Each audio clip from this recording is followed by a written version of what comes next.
So, I won't do the rest of it in my William Shatner voice, and I realize if you're probably younger than 40, you didn't even know that I was referring to the great Canadian Shakespearean actor William Shatner when I read that other one.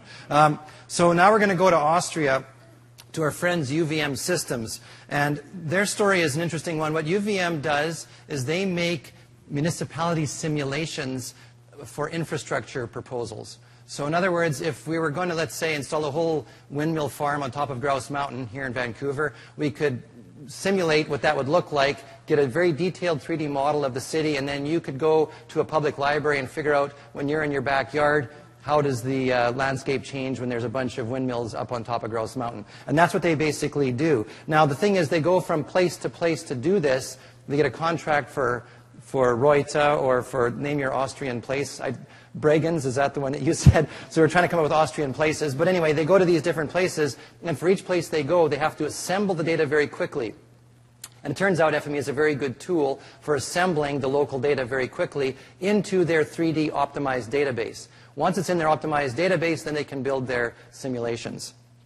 They did this by extending FME to write their own format. So they have their own specific proprietary format that the simulations run out of, and they were able to extend FME using our APIs to do that.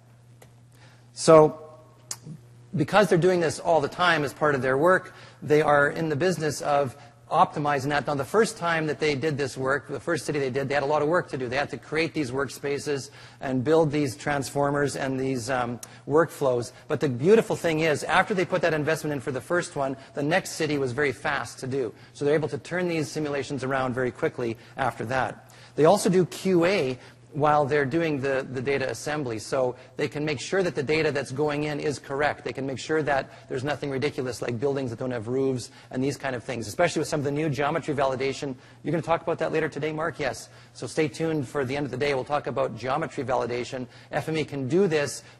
All of this helps them be sure that when they've assembled all their data, they actually have things that are realistic. So here's one scene that you can notice from some, this is out of their software.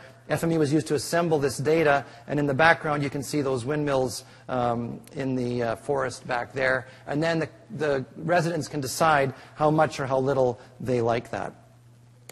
Now, I never knew for the past 5 days that I could actually click this picture. And so I'm a little bit nervous. The others tell me that this is going to do something. And so, okay, something's happening. And so now where do I roll her head to where, Mark? 4 minutes. 4 or 6? I'm getting competing things. Okay, 4-ish. What's going to happen at 4 minutes? A bridge and stuff. Okay, so I'll hit, is it going? There it is. Wow, okay. So this is one of the, I've never seen this. This is fantastic. Anyway, so you can see that, whoops, it's a little bit, bandwidth isn't so great. But the idea is that they also have moving parts to the simulation. So in this case, FME assembled all the stuff and helped them lay the train, the proposed train in there. And now we're whizzing along in their software watching the train go. And does anything else happen? Do whistles blow or anything? This should be an intro for the CN talk. But anyway, it's not. So should I pause this then? Okay. Well, I will, next time I present this on the road, I will know what to do. So I got to go back here. Whoops, that's not good. How do I get to my presentation, Mark? There we go. Okay, so you saw what it was. So again, to do this, they used custom transformers in FME to package up things that they reuse over and over again. FME has slashed their processing time because they can automate this data assembly. So when they walked in to do someplace in Switzerland and were throwing 2.7 million buildings, they didn't flip out because they could just run the automated process on all 2.7 and off they go. And so now, the good news is, wherever they go, whatever contract they get to do a simulation for a municipality, they're not scared of dealing with the input data that they're going to be given. So the friction is gone. That's one of the things I like to say, is that FME removes the friction whenever data is involved. That's just out of the issue, and so now they can just move on to doing the work they do, which is simulation. And with that, I don't know who's up next. You are, Mark?